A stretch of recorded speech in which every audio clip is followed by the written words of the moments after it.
Just to start off, and again, appreciate, we do stream this, and any news media can pick up our links, and so we make sure that our content is available even if folks can't make it here, which is great. A couple of things. I want to just remind folks that this Saturday is the 5th annual Mountain View Street Fair. It goes from noon to 4 at Clark Middle School.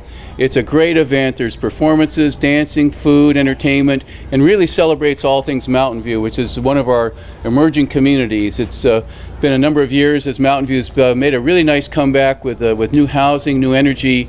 So we hope everybody will come out and join at the Mountain View Street Fair. It's a great event. Again, noon to 4, Clark Middle School. Second reminder tonight, very important project down at Ship Creek. We announced it yesterday, but just we keep trying to make sure people are aware that the King's Landing project at Ship Creek is a revitalization where we're doing new fishing platforms, restrooms, bank stabilization, pathways, so that whole Ship Creek fishing experience can be enjoyed at a much higher level. And we want to thank our friends in the state legislature who are kind enough to help grant money to the project. We also have some federal coastal management monies and some local bond monies, so it's really going to be something spectacular down there when we're done with this project. And it's pretty rough right now, but tonight from 4:30 to 6:30 at the historic railroad depot, there will be the 65% design concept presented and a chance for the public to get their input into the project as well.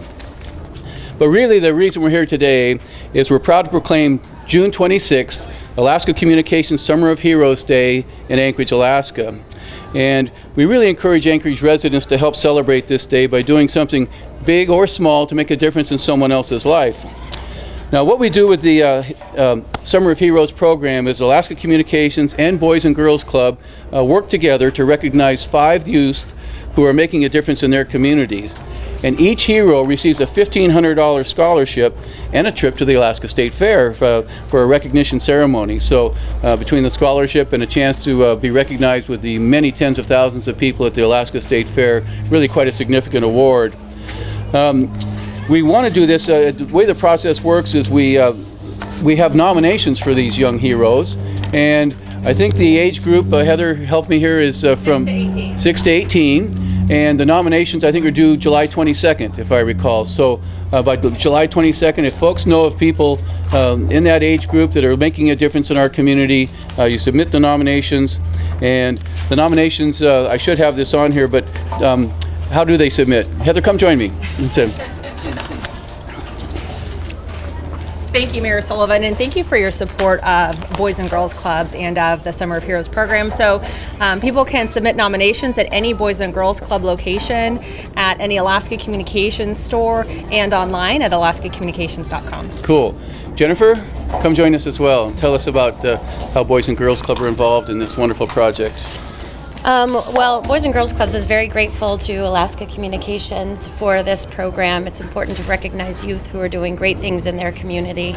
And a program like ours is a perfect match because kids who participate in summer programs and after-school programs are more likely to graduate on time, be more physically fit, and avoid drugs and alcohol.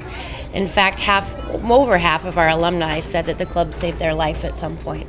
So it's really important, and we're really grateful to Alaska Communications and you for supporting us and coming to visit today. Well, this, as you know, is Old Home Week for me. I was the recreation director and the branch manager of this facility many years ago, back in the 1981-82 time frame. So it's great to be back on and working with a project that does so much for our youth. And Heather, one more repeat on dates and on how people submit. So we're accepting applications through July 22nd. You can nominate people at alaskacommunications.com, at any Boys and Girls Club location, and at any Alaska Communications store. Very good. Thank you so much. Thank you. Thanks, you guys. Thank you, Mayor. Awesome job. Thank you, Mayor. And there's a lot of heroes out there, so we hope folks won't be shy about sending in their nominations. One final announcement today, and it's an important one because it deals with public safety. I have, based on working with our forester and with the state forestry people and looking at the dry conditions, Tender 9, which has periodically been out of service, I've instructed the chief to commission Tender 9 to be back in service indefinitely until we see a change in the weather. So it's gotten pretty dry up there, and just like we do when you have excess snowfall, sometimes you have to reach into the pocket and make sure that the streets get cleared in a timely manner. And in this case, with public safety, it has gotten to the point where it's very important for us to keep Tender 9 in service, and it'll be in service until further notice. So we know there's been some concern from folks on the hillside. We listened to those concerns, we talked to the experts, and we made the decision that it's very important for us to keep that tender in action. So it will be fully staffed until further notice. And so with that, gladly answer any questions. Anyone?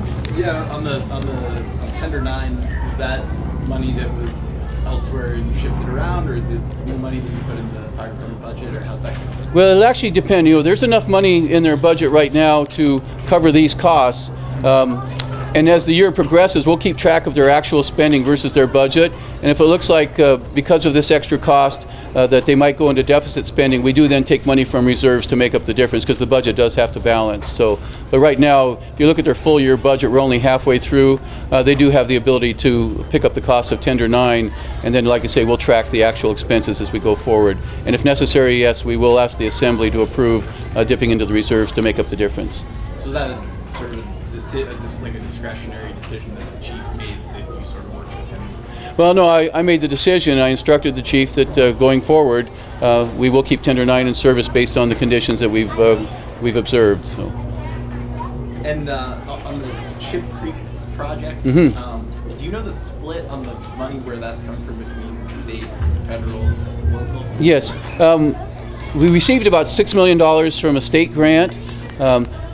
Some of that money actually went towards the new master plan that we're doing for Ship Creek, approximately $600,000. And then I think there was $1.9 million in coastal management money. But let me refer you to our municipal manager. With one phone call, he can actually give you the exact breakdown, and we'll get you that number when we finish up here. Okay. Yeah, it actually ends up being, I think, about a little over $8 million total. So it's a nice sum of money. We're going to spend it really wisely on making that area really special. So. And is the feedback that you guys are getting today, is that going back to the 65% plan, or is that like towards the remaining 35%? I think what we'll do is the final 35% will probably depend a lot on some of the comments we get, because at 65%, you've got a pretty good idea of where you want to allocate those monies, but you always want to keep that public process open. Somebody may come up with a great idea that we just didn't think of, so that's what that final 35% is, why you still leave that a little bit open, so that if somebody again has a great concept, we don't want to ignore it. Was there public comments throughout this? Yes, in fact, we at the 35% design level, we had an open house down at the railroad depot as well. It was pretty well attended, and again, we hear from the folks that just like to use the trails down there. We hear from the folks that go down there and fish every day. We hear from the folks that work down there and are concerned about parking and traffic. So we take all those into account. Very good. Well, thank you all for coming out. Thank you, Boys and Girls Club. Thank you, Alaska Communications.